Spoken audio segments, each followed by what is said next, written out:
Wonderful. So hi, and thanks again to everyone for joining us for today's training on fair housing. It's so nice to see your faces, and thank you for joining us. We appreciate how busy everyone is, so it's nice to see you. My name is Monica Porter, and I'm joined by my lovely colleague, Lily Harvey. We work at Home Base, a technical assistance provider for housing and homeless services in San Mateo County. We are going to be online throughout today's training to assist with any technology related issues. So feel free to reach out if you have any questions. Christina is joining us today as our presenter. Christina is the Fair Housing Director at Project Sentinel, and we're so excited to have Christina here to share with us about all sorts of topics related to fair housing. We're also very happy to be joined today by Lodi from HSA, and I'll turn the mic over to Lodi to say hello. Hi, everybody. I hope you can hear me okay. My name is Lodi Saba. I'm from HSA, Center on Homelessness. As Monica said, thank you so much for joining us today. We partner with all of your agencies in different ways, and we also partner with Home Base in order to put on these types of trainings. So we're very excited for the training today. The topic is fair housing, like Monica said. And so, yeah, I just wanted to say thank you for being here today, and I hope we all learned something new today. Awesome, thank you. So just to go over a few logistics, we've had some folks join us. We are recording today's training, and we will be posting it and sharing the link for anyone who is not able to join us live. If you have any questions or concerns about recording, please feel free to send a chat to me or Lily. Please do stay on mute to minimize background noise when you're not speaking, but we definitely want to hear from you if you have any questions or anything's unclear. So please feel free to message us in the chat if you have any questions, and we're happy to take you off mute if you'd like to talk something through. To get us started in the chat and make sure that we can find it, let's just do a quick little good morning. So we're all getting started this morning, possibly thinking ahead to lunch. So if you could let us know, what is your favorite sandwich? Or since we're still kind of riding a high from yesterday, do you have any favorite meme or fashion moments from yesterday's inauguration?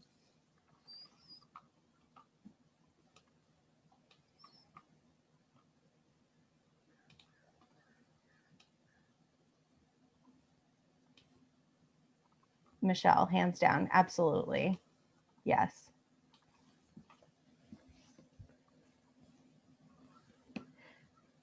Avocado toast and Michelle, yes, that belt was epic. I completely agree.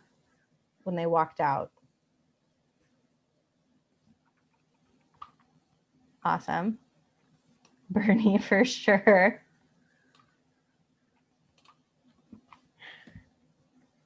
Awesome. Well, keep them coming. And as we continue to sort of brainstorm Bernie's gloves, I love them. I'll go ahead and turn it over to Christina for today's main event. Thank you. All right, good morning, everybody. Let me get my screen shared here.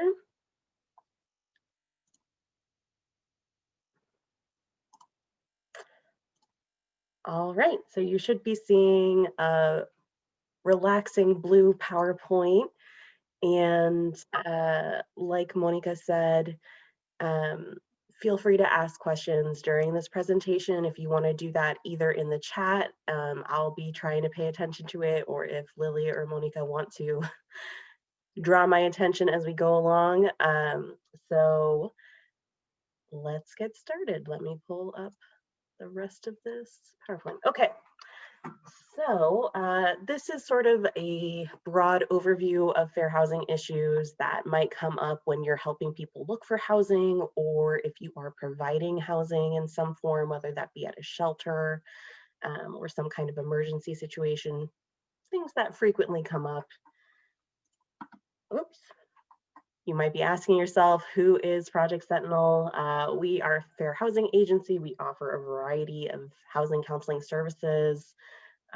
When it mattered, we have offices where we can see people in person all throughout California, but right now you can find us online and on the phone. So let's just get right into it. What is fair housing? A lot of people have this instinct to just go by what the words are, fair and housing, but it's not just about the simple definition of fairness, and that does trip some people up. So fair housing is actually about discrimination. Specifically, it means discrimination in advertising, the sale or rental of housing, terms or conditions of housing. So that means like the lease terms, maybe how you're being treated while you're in housing, the termination of your tenancy. It has to be based on a protected class. It's not just general unfair or negative treatment. So you might be wondering, what is a protected class? It's just exactly what it sounds like. The law has defined groups of people who are protected from discrimination, and there are all sorts of categories. If someone has any idea of what those categories might be, feel free to put some in the chat. You probably know these already. Okay, all right. So I also want to say the transitions in this presentation are really to entertain myself, and so I apologize for the vicarious entertainment here. So under federal law, these are the protected categories. These should sound really familiar. I feel like they're on every sort of employment disclosure statement. No discrimination based on race, color, national origin, religion, sex, disability, or familial status. Familial status means the presence of minor children in the home. But we live in California, which means we get bonus protections, and these are marital status, sexual orientation, gender identity, age, source of income, immigration status, primary language, veterans and military, and any arbitrary status. You might be wondering, what does arbitrary mean, Christina? Well, this is anything that's not related to your ability to be a good tenant. So maybe you have visible tattoos. Maybe you are a fair housing advocate and your landlord doesn't want to rent to fair housing advocates. That doesn't sound related to my ability to be a good tenant. So there you have it. But oftentimes when you look at arbitrary discrimination, if you scratch a little deeper, you might find other ways to discriminate. So for instance, if in East Palo Alto, there is a landlord who says, I only want to rent to people with bachelor's degrees. If you look a little different about who has bachelor's degrees, maybe they don't actually want to rent to Black or Latino tenants. So that's actually based on a real case that Project Sentinel investigated way in the past before my time, but it's out there. So moving right along. Nationally, this is the last statistics we have from HUD, which is the agency that governs the federal fair housing law. You'll see most of the complaints filed nationally are about disability. That's true locally too. A lot of the complaints and people we serve are calling us because of disability discrimination. Where we differ is that the second greatest category nationally is race, followed by familial status and national origin. In our service area, it is familial status as the second highest complaint we get, followed by national origin, then race, sex. And then we've also noted significant increases in source of income discrimination complaints because Section 8 is now a protected class. So who's covered by these laws? Basically everyone in California. There are very few narrow exceptions. We're not going to get into them today because you're not a college administrator, so you don't have to worry about it. But essentially anything that is a dwelling unit that's occupied or designed as a residence. So if something's unpermitted, if it's a shed, but people are living there, those people still have fair housing rights. So single family homes, multifamily apartments, mobile home parks, RV parks, condos, timeshares, co-ops, nursing homes, even group homes, residential care facilities, and shelters and transitional housing are also covered by the Fair Housing Law. Who is responsible for the law? Everyone, but here's a comprehensive list.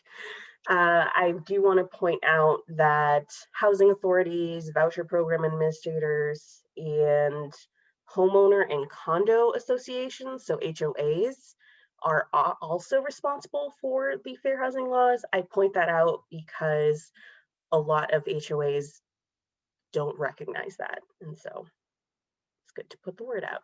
Does anyone have any questions about what we've talked about so far before we get into more detail on how discrimination can be a barrier to housing? Okay, so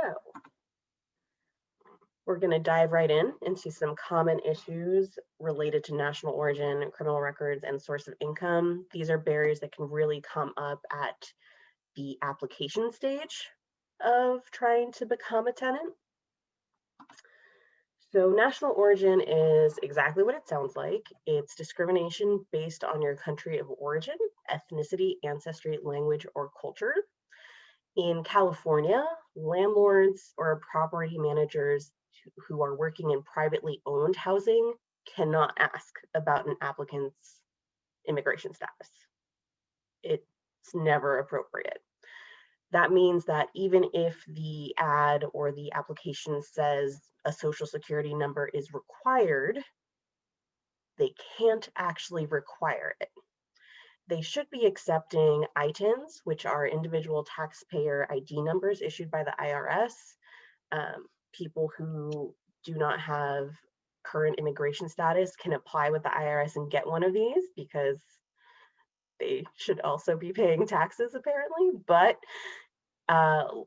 often landlords say that they need a social security number to run a background check or to run credit, but you can actually run credit on an ITIN. Some credit agencies will allow it. I believe Equifax might be one of them.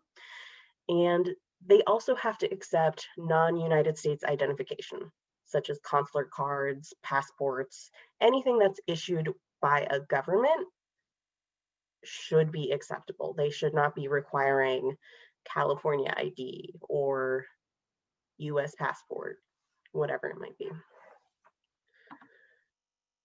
It's explicitly illegal under state law for a property manager or owner to threaten to call immigration based on what they think a tenant's or applicant's immigration status is.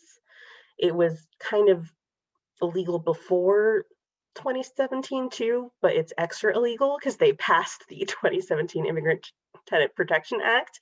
So just, if this is happening, let them know they can't do it. Don't do it yourself. You'll be good. So the question that often comes up is, well, I help people apply for housing and some subsidized properties ask people about their immigration status. Is that okay?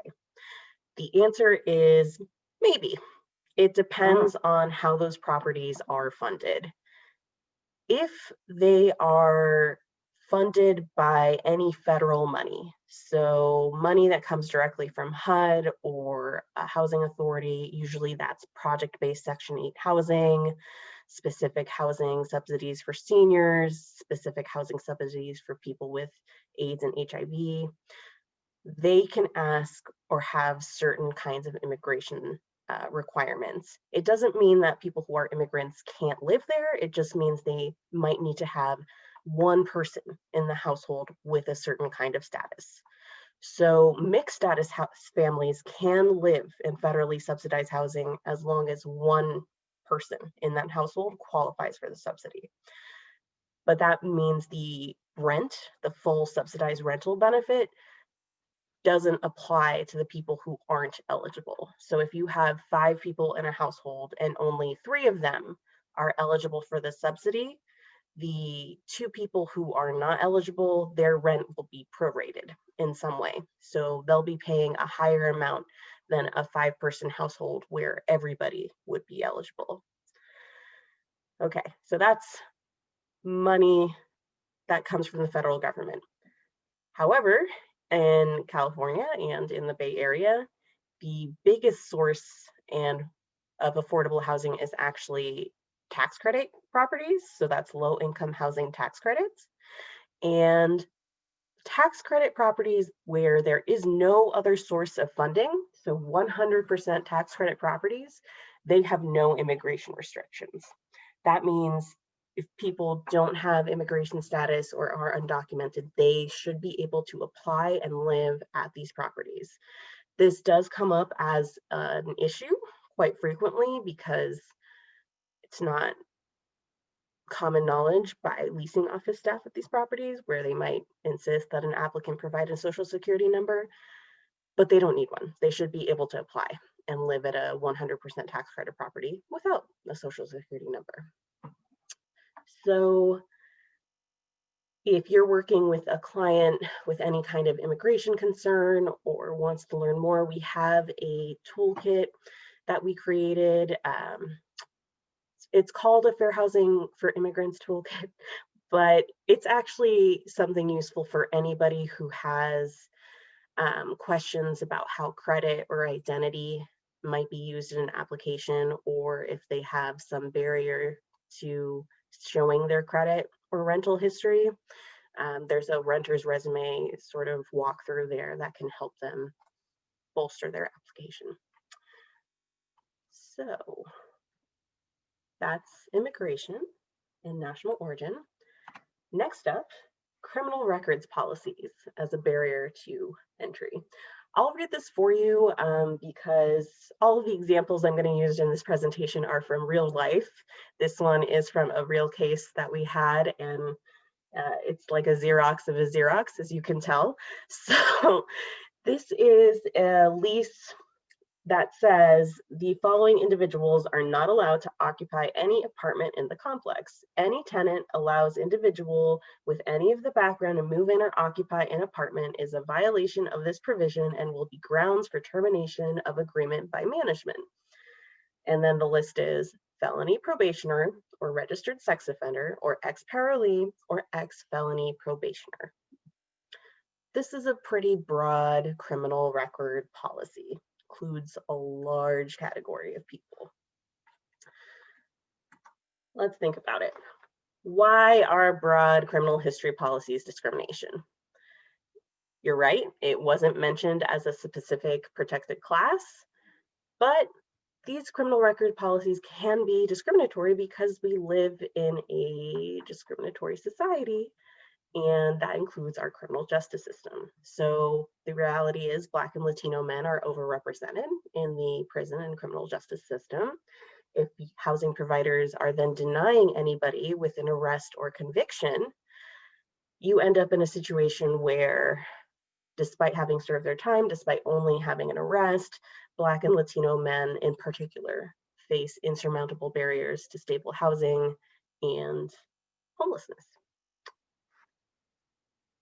So what can a tenant use when they're selecting a tenant? Sorry, what can a landlord use when they're selecting a tenant?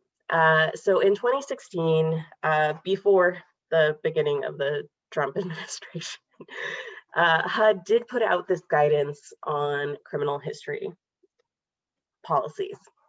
And the guidance emphasized the need to consider applicants with criminal records as individuals, not as a stereotype group, not as what people might think based on watching Law and Order in a marathon. And it said explicitly that arrests should not be considered at all at any point of the application process, only convictions. And that you can't have blanket bans. So a criminal history policy like the one we just read, or one that says if you have any contact with the criminal justice system, you cannot live here, that would be reason to look at it as potentially discriminatory. So landlords should be looking at the circumstances, such as the type of conviction, how long ago it occurred, the behavior and support since then. If the conviction was connected with a disability, maybe there's reason to consider a reasonable accommodation. We'll talk more about those in a little bit. And we also created a guide for tenants with criminal records and their advocates that walks through how a tenant might show their individual circumstances and present mitigating evidence or explanation of a criminal record.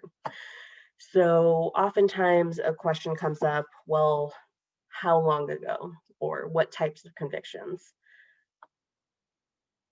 We encourage landlords to be really specific about the convictions that they're looking at and to focus on those that are a danger to people and property. So it might be reasonable to say, I don't want somebody who has committed arson to be a tenant, because that's a clear crime against property. But it might not be reasonable to say, I don't want somebody who shoplifted once as a teenager. It's not set in stone, it's sort of a sliding scale, because no matter what the policy is, they have to be looking at people as individuals. Okay. And then source of income discrimination. It's now exactly what it sounds like, because for a while it wasn't, but income is any money directly paid to a tenant or their representative. That's everything: employment, benefits, savings and pensions. Landlords cannot impose different terms because of where your income comes from. They shouldn't be preferencing certain types of jobs over others. You'll often see ads that say things like perfect for tech workers, or, you know, this is a community of Google employees or something like that. That's indicative maybe of an illegal preference. They should still be renting to people regardless of where their income comes from. There is a difference between the amount of income and the source of income. Landlords can absolutely have minimum income requirements and base their application decisions on how much income somebody makes, as long as it meets the requirements. But they shouldn't be comparing, well, this person is a Google employee and this person is a teacher. I would prefer to rent to a Google employee. They can verify employment, they can ask for pay stubs, they can have those minimum income requirements. As of 2020, Section 8 and other voucher holders are protected in California. For a long time, they weren't, which is why you saw advertisements all over the place that said no Section 8. You should no longer be seeing these advertisements. If you do, please call me. We're happy to spread education. There are a lot of people out there who still haven't caught up with the new law. Landlords can't refuse to accept voucher holders. For tenants with housing choice vouchers, the minimum income requirements must be based on the portion of the rent paid by the tenant. So let's walk through an example. An apartment rents for $1,900. The landlord requires that tenants earn 3 times the monthly rent, $5,700. A tenant receives a Section 8 voucher and their portion of the rent is $250. The housing authority pays the remainder. Landlord can only require that the tenant earn 3 times that portion. How much money is that? I'm sorry that I didn't warn you that there would be math, but how much money do we think that is? Let's see. Can't see the chat, so hopefully somebody's typing.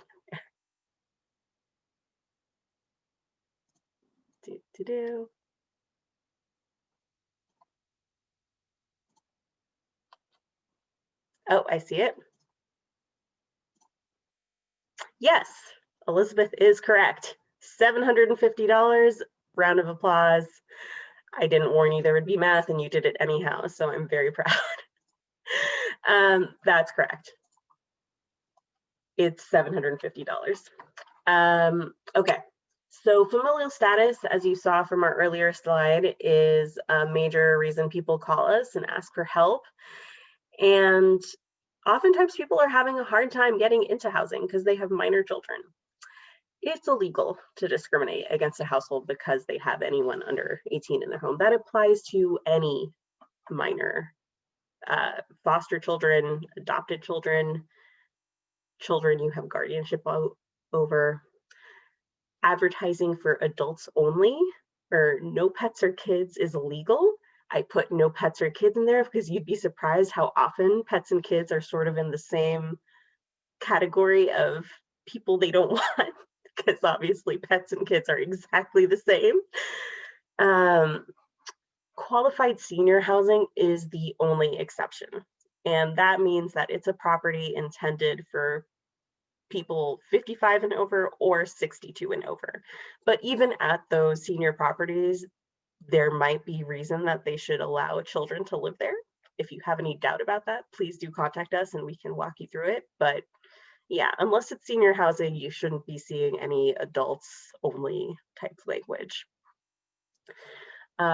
Discouraging a family from renting a unit because of safety, maybe because there's a pool or a balcony, or saying that your kids would be bored because it's a quiet community full of working people.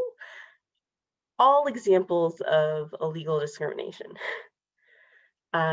Ridiculously restrictive occupancy limits that are under 2+1 per bedroom keep families unhoused. So let's walk through that 2+1.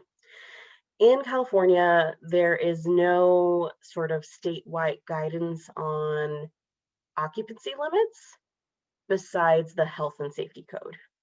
The health and safety code is based on fire danger. So they will allow up to a certain amount of people based on math, which I won't make you do, but it's based on square footage and the type of room in the home. So in your typical 1-bedroom, you might be able to get 7 or 8 people under the health and safety code, but landlords can obviously impose occupancy limits that are below that. However, there's a floor, there's a minimum, and that minimum should be 2 people per bedroom plus 1 overall for the unit. So if you have a 1-bedroom, that means the minimum occupancy limit should be 3 people. If you have a 2-bedroom, that's 5 people. If you have a 3-bedroom, that's 7, and you just keep doing that math for the number of bedrooms in the home. And that is the minimum guideline. It's not a rule, it's just a guideline, because the Department of Fair Employment and Housing will scrutinize occupancy limits that are below that guideline to determine whether they're reasonable. So if there's a good business reason. If you have a housing unit in a rural area with a septic tank that's rated for a certain number of people, then it might be okay for your occupancy limit to be less than that minimum guideline because there's a real business need for it. But it's just something to keep in mind. All right, so maybe you have kids and you found housing, but the rules are different for them. There are different terms and conditions. Maybe you had to pay a higher security deposit because you have more people in your unit. Or there are rules that only apply to children, like no playing in the common area, or children must be supervised at all times. There's noise and nuisance rules, but they're only enforced against children. All bad, all things that we see quite frequently out there.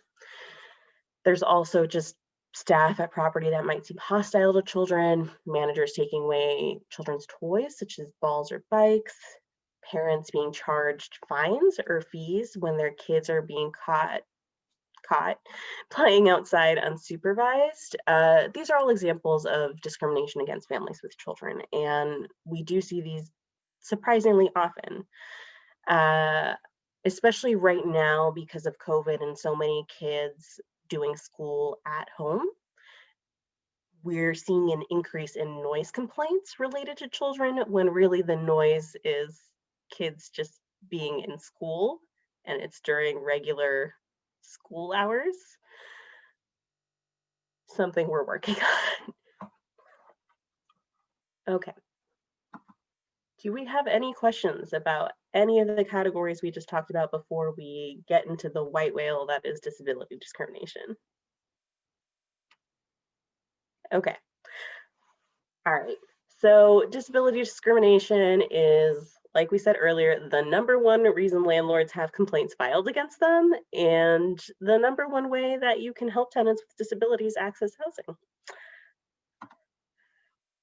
we're just going to go right to it. What's a disability? It's a physical or mental condition that limits one or more of a person's major life activities. Christina, what is a major life activity? I've never heard that term before.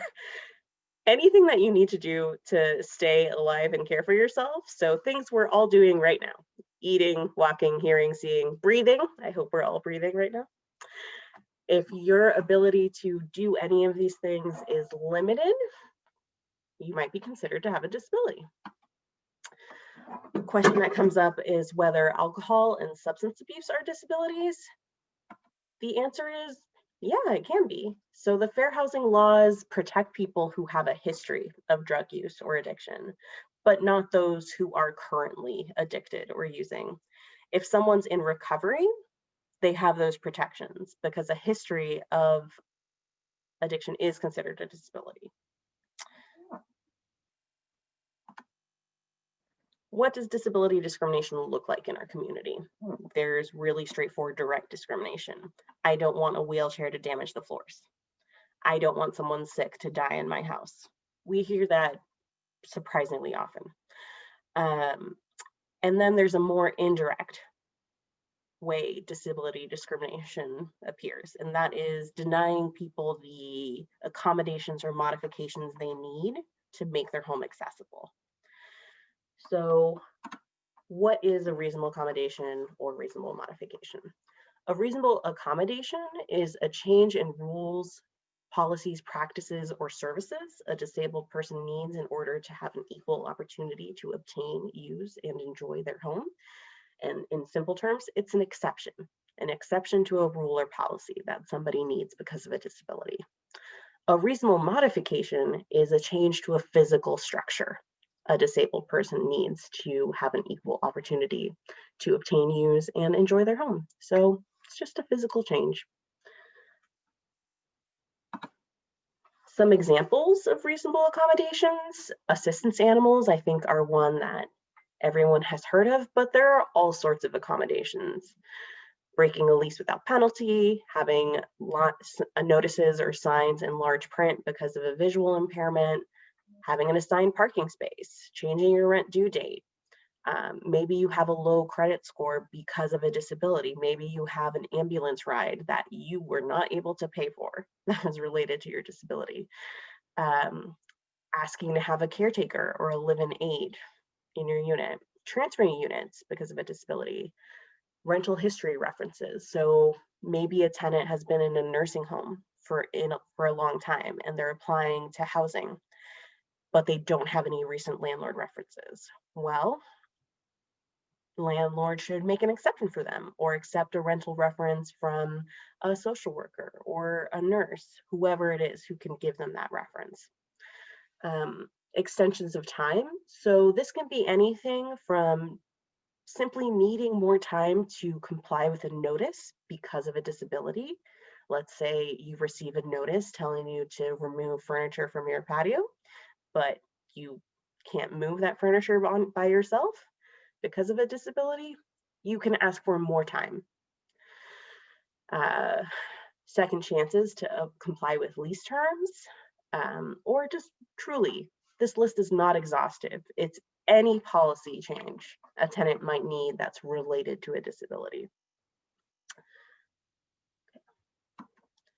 Reasonable modifications, I think these are the types of accessibility changes that come immediately to mind for everybody, like ramps, grab bars, lifts, making wider doorways so a wheelchair could get through, or lowering counters or mailboxes so people can reach them.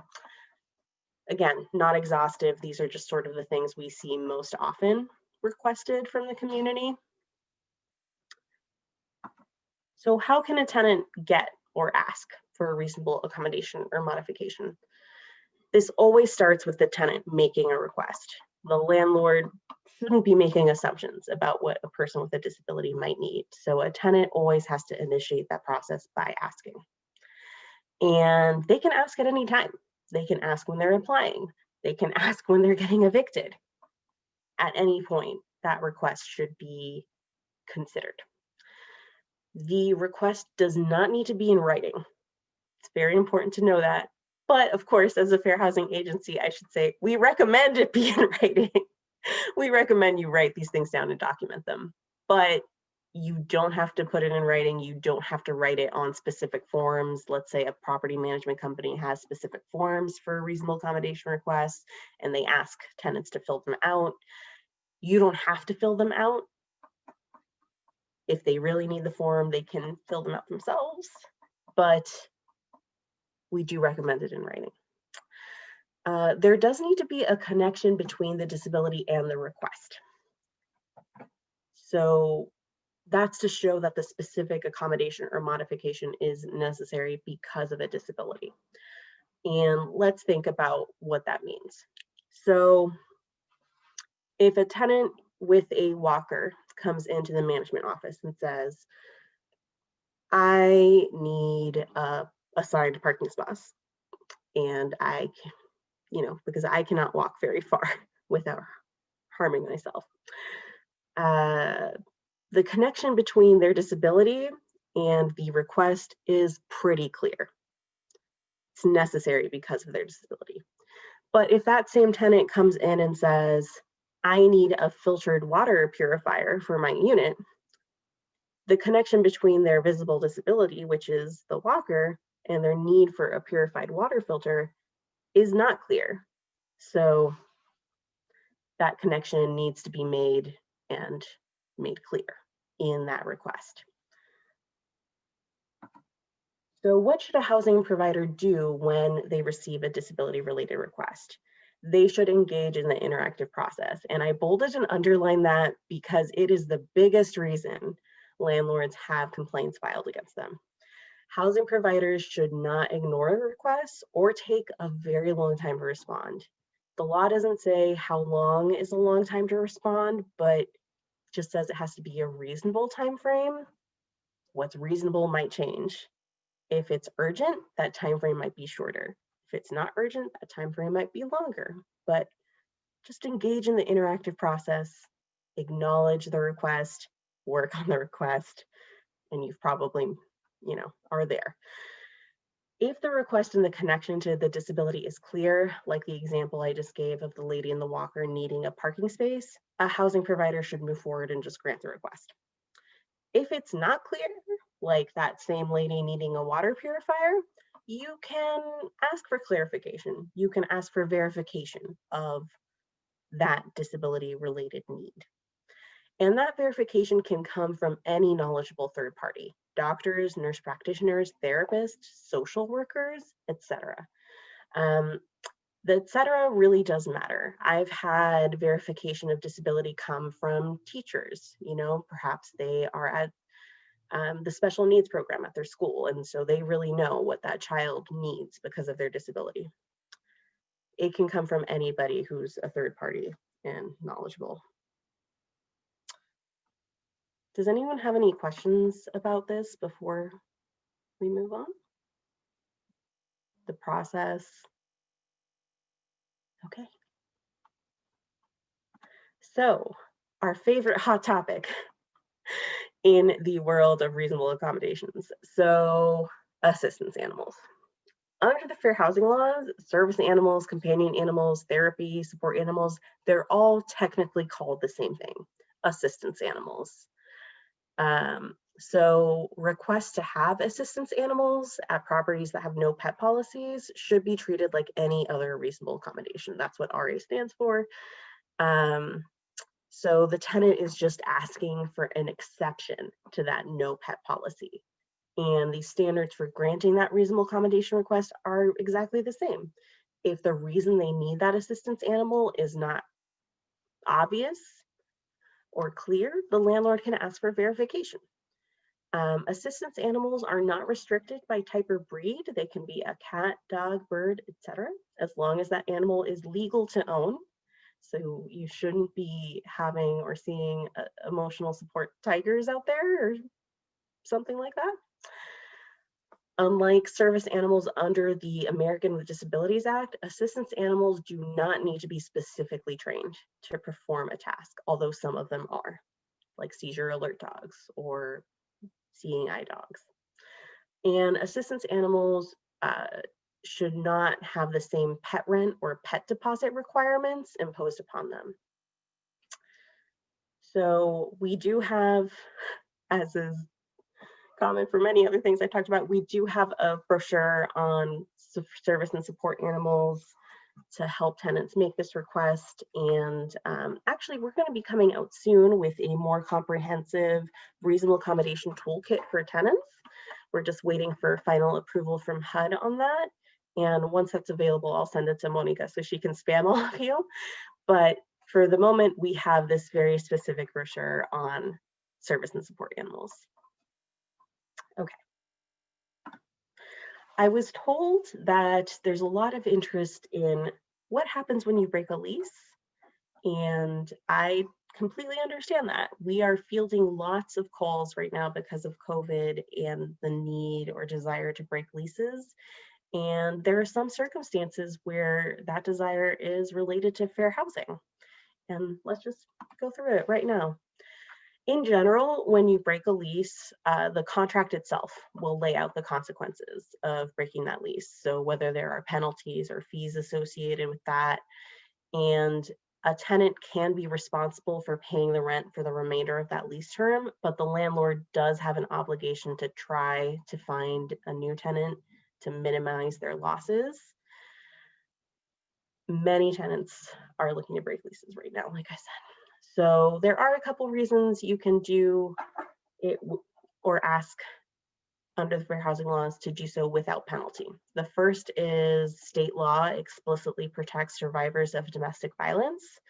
If you are a survivor of domestic violence and you need to leave your housing, you can break your lease with 14 days notice. And if you have a client who needs this or needs help making this kind of request, please feel free to contact us. We help with these all the time. If most of the time the client has already met any documentation requirement, like having a police report or working with a domestic violence counselor. So please reach out. A second reason that tenants can maybe break leases without penalty is they have a disability related reason to break that lease. And so you're asking for a reasonable accommodation. Maybe you need to move out of your housing to move into a nursing home and you just can't be in your house alone anymore. That's related to your disability. You can request to break your lease without penalty because but for the disability, you would have stayed in your housing the entire term of your lease. All right. So what should you do if you or a client experience housing discrimination? You know, you're on the phone, you've been looking at Craigslist or advertisements on Go Section 8, apartments.com, all of those places, hot pads, you know that something might be an issue. What should you do? So from my perspective, education is key to helping your clients or yourself in a housing discrimination situation. Many of the complaints that we field from community members, it's not simple, I say, but not really simple. It's simply that landlords might not be aware of the law. And our first move is to educate them on the law, and that does resolve many of the barriers people face. Or maybe they did know the law, but they haven't kept up. They haven't noticed that there are changes. We did have a case against HOA, I believe in South San Francisco. They had a lawyer look at their community rules in the 80s. They missed a lot of fair housing law because they didn't have somebody look at it since then. It happens. So if you are helping somebody apply to housing and they are looking at, you know, maybe there's a social security number requirement, maybe there's an occupancy limit, maybe there's just something that you, in the conversation with the landlord, it just comes up and you know that it's inappropriate or illegal. Consider providing them with resources on the program or law. So if it's not wanting to rent to a Section 8 voucher holder, maybe providing them with resources from the Housing Authority, or linking them to the DFEH website, which has a bunch of brochures and flyers on topics. You can provide them with a letter. If this is something your organization deals with a lot, please reach out to me. I'm happy to just write a letter on behalf of Project Sentinel that is purely educational, that you can provide to any general landlord out there. Advocates can have a huge impact in instances where a housing provider refuses to accept education or follow the law. Reach out for help quickly, because especially if you're looking to place people in housing, if we can quickly correct a misunderstanding about the law, or correct that and then just try to place that person there, things are much more likely to be successful. We're going to do some examples now. And again, they're all based on real situations.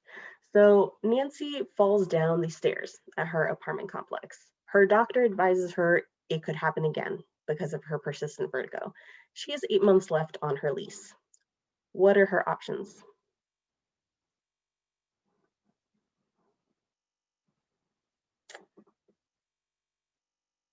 Giving your fingers a chance to type? Okay, so Nancy actually has a couple of options. The first is that she can make a reasonable accommodation request to transfer units, right? She's going up the stairs to her unit. Maybe there's a unit that's available on a ground floor or in a building with an elevator where that won't be an issue. A second option might be that she can request to break her lease early without penalty. It sounds like this is a serious safety hazard for her. And this would be an excellent reason to leave a lease early because of a disability. All right, next example. So Marta applies to a 1-bedroom with her 2 children. Her prospective landlord asks her how she earns income to show a copy of her Social Security card, asks her who's going to be taking care of her kids while she works, when she's planning on moving in, and if she has a boyfriend who will come around and visit. I'd like to remind you, all of these are based on real examples that we see in the community. This actually happened recently. Which application questions do we think are okay? Are all of these questions okay?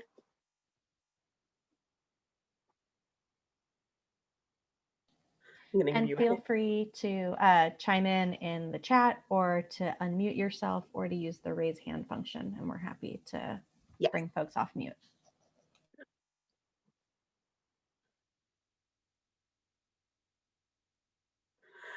So I'll give you a hint. Not all of these questions or comments are okay. Let's start with the ones that seem fine. Asking someone how they earn income is fine. A landlord can ask those questions. A reminder, though, that that income can come from benefits or something other than a job. Asking when she plans to move in, also fine.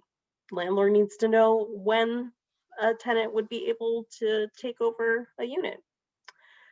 The rest of these questions, I personally have some concerns, and I hope you do too.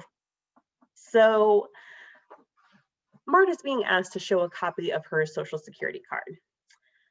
Like we said earlier, landlords can't require Social Security numbers, but it's also weirder for them to ask to see a copy of the Social Security card. I don't know why they would need to see a copy of the card unless they are, I really can't think of a reason. Usually a number is what they're after. And the reason for that number is because they're going to use it to run a background check. All right. So if Marta did not have a Social Security number, again, she doesn't need to provide one. Then we have the third one here. Who's going to take care of her kids while she works? That doesn't seem like the landlord's business. And while not explicitly a discriminatory statement, it does seem to be making assumptions about her as a single mom and doesn't seem related to her ability to be a good tenant. It also might signal that this property has restrictive rules about child supervision or requirements about babysitting. It's a weird question. It's a red flag question for me. And then the last one here, if she has a boyfriend who will visit, I cannot think of any circumstance in which a landlord renting out an apartment unit would need to know this. Tenants are allowed to have guests per whatever the guest policy is. Don't know why it matters if that guest is a boyfriend. And to me, the worst suspicion in my mind is this a landlord who is trying to sexually harass a tenant? Is this a way of hitting on her? And sort of the best worst case scenario is that he is making assumptions about single moms, what those boyfriends are like. Maybe he's making assumptions based on Marta's national origin. What is a boyfriend going to be like? Do we want that kind of boyfriend at the property? Just pretty problematic. So, yeah. Does the size of the unit matter? She's applying to a 1-bedroom with 2 kids. Do we think that that's going to be a problem? I see some shaked heads. That's right. This is fine. She can apply to live in a 1-bedroom. Oftentimes landlord might ask questions like, well, where are people going to sleep? Well, they're going to sleep where they sleep. All right. Do any of these answers change if it's an affordable housing unit?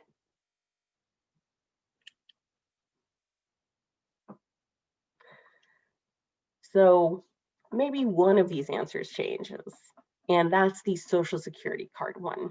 Like we talked about earlier, certain types of affordable housing that receive money directly from the federal government can have immigration requirements. So how they ask people to verify identity might be more stringent.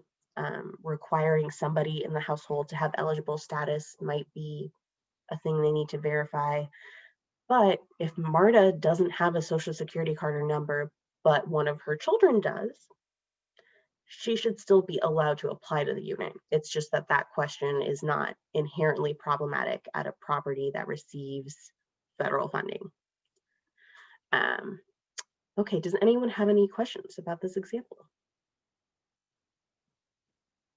Okay. So Susan has hundreds of dollars in late fees because her SSDI benefits come on the 8th of the month and her rent is due on the 3rd. What can Susan do? So we know because her income is from SSDI, that's disability income, that she has a disability. And a reason that she's receiving these is because she cannot work. So she can ask for a reasonable accommodation to change her rental due date and avoid the late fees. So maybe she can ask to have her rental due date moved to the 10th. And that gives her time for that money to be deposited and paid without risking those late fees. We recently helped a tenant with this situation. The property had been charging her late fees and posting fees for the late rent notices. We were able to get the late fees completely reversed. And the posting fees, we negotiated for them to be reduced. So she went from owing like, I don't know, like honestly, $500 to owing $177. And she's now able to pay that $177 on a payment plan that fits with her budget slowly over time. So yeah, all right, those are the end of my examples. And to explicitly say how we can help you, we offer counseling, education, and investigations to people who allege housing discrimination. We can serve anybody, regardless of language, income level, immigration. So if you have a tenant who speaks any language, we will help them. We have staff who speak Spanish, Tagalog, Mandarin, Yeah, I think that's what we're right now. And for any other language, we'll partner with a community agency, work with an interpreter or translator. On the phone, we have access to a language line.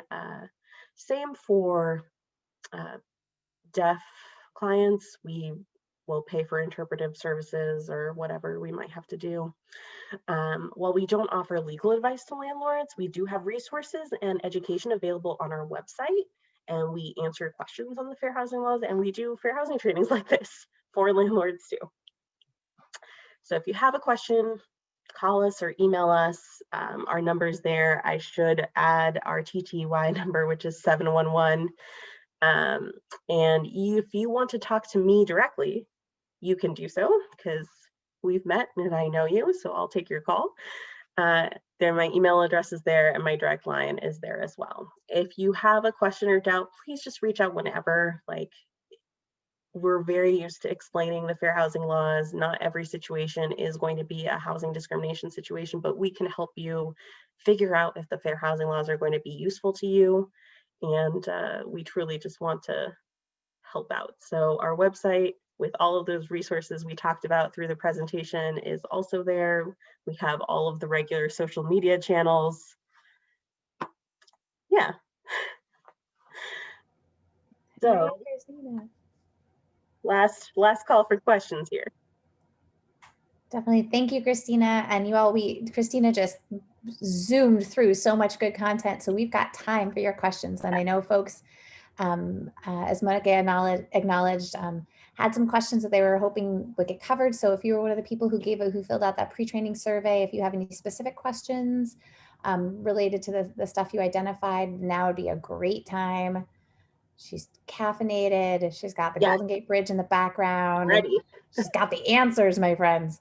So now's a great time. Or if you have any questions about the content, I'll also go ahead and put up, this does not mean leave us, but I'm putting the survey for the training that's really helpful for folks at home base and also for Christina. So I went and put that in the chat and we'll send it out via email a little bit later too. But just pause now and ask everyone to reflect, dig deep, think about your own personal experiences, those of your clients, stuff that you've seen, things that have come up in your agencies around this.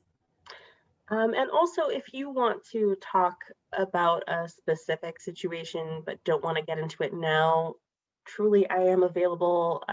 You can reach out to Monica or Lily and ask for my contact info if you didn't get it on the slide, and I'll get back to you as soon as I can to talk. But if you have a question now, I blocked this time out on my calendar, so there's nowhere else I need to be.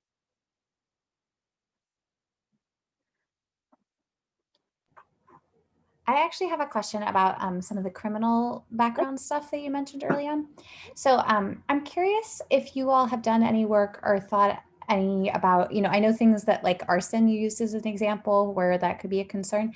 I'm curious though, if there are any sort of fair housing angles or protections for people where something does, it is a property crime, but certainly an arson when someone was 18 at a big warehouse down by the pier is very different. So I'm just curious about those kind of contours too. Is it just that, just trying to educate the landlord is the right approach, or I don't know, any thoughts on that? Yeah, so like I mentioned, this was something that came out in 2016, and then we rapidly went into a new administration with a different philosophy about certain things, but we might get more answers to solidify that soon, hopefully, knock on wood. There's some other work that needs to happen first, but I used arson as an example, just purely as an example. The only thing that is specific in that guidance from HUD, which I didn't link to, but you should be able to quickly Google and find it, is the federal government, as we all know, has no sense of humor about crimes related to the distribution or manufacture or sale of drugs. So if the crime was related to the distribution, manufacture, or sale, property owners can probably use that at any point to say somebody can't be a tenant. But even in those circumstances, as an advocate, I might still be looking at those other factors landlords should consider regarding like how long ago was it? What has changed in this person's life since then? Do they have a support system? I mentioned earlier that maybe if the disability was connected, maybe if the criminal record was connected to a disability, that's an angle, even if the crime was against people or property. So for example, we did help a tenant whose convictions were directly related to his disabilities. His two, he was in his 20s. He was misdiagnosed with a mental health condition. He was given because he was misdiagnosed, he was on the wrong medication for his mental health condition. And his first arrests were for resisting arrest during an episode and then assaulting the nurse at the hospital, resisting treatment. So he was convicted of those two things and was imprisoned, incarcerated for that. And he spent the majority of that first round of incarceration in the mental hospital portion of the prison, receiving treatment.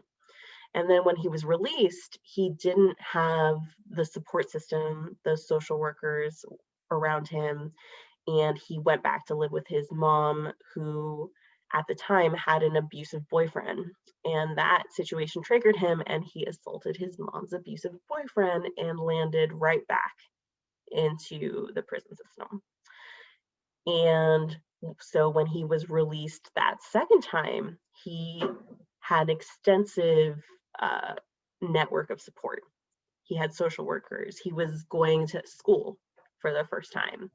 He had people, not just like one case manager, he had a team of medical care professionals and social workers who were helping him keep his life on track because he really had done the work. And so even though it had been recently that he was released, there was so much support around him that, one, we could very easily make the connection like, hey, these convictions happened. Yes, they were for assault, but they were directly related to the misdiagnosis of his disability. And then he was in a situation that triggered him. And on top of that, it's very unlikely that these things are going to occur again because he has a network of support. He has, people who are caring about him and working with him that he checks in regularly, and you should make an exception. And we were able to get that accepted for him. He was able to apply to that property, and they said they would accept his application. So that's an example not only of how you should look at the individual as a whole, at everything, because like I said, normally we might say, well, 7 years is a long time. You shouldn't be looking at anything past 7 years. But in this individual's case, it wasn't 7 years ago. It was just 3 or but the time period didn't matter. It's all relative. But secondly, it's an example of why it's valuable to reach out for assistance early or present mitigating circumstances early, because he did receive that initial denial. He initially received like, oh, well, we ran a background check and this came up, so we're going to deny your application. But his mom like immediately called us and was like, hey, my son's going through this. Is this okay? And we were able to contact the management company and provide that mitigating information about the arrests and about the convictions. Lily, I'm not sure that answered your question, but did it? Yeah, I think that really helped. And I think it's helpful too to just be reminded that it's always worth checking in with you all. And that also sometimes like having an outside party make that explanation and stuff can be really helpful too, because it's a little bit less tied directly to the client. So yeah, I think that's helpful. Yeah, and really just when it comes to criminal records, the most important thing is just considering the individual. That's really it. Yeah, makes sense. Trying to think. Anyone else have other? I don't know. I mean, we had a criminal justice related training not too long ago, so as old as I have it on my mind. But yeah. anyone else have things that they're running into or that they've run into in the past that have been difficult that maybe Christina could share some insights on how to approach next time around?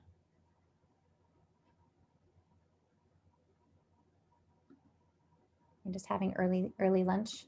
It was the sandwiches conversation, wasn't it? Everyone's just having their avocado toast now. All right. Well, I truly mean it. I am available. If you have clients who you just want to receive more education, feel free to send them to our intake line. You as a caseworker are also welcome to call our intake line. But again, I've met you all. So if you want to talk to me directly and say like, hey, I saw you at this training and I have a question, I'm more than happy to.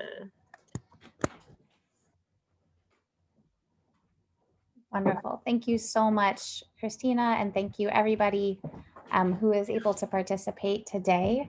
Again, the SurveyMonkey link is dropped in the chat box. We'll circulate it again, but really appreciate it. It should take, I believe it says it takes 2 minutes to complete.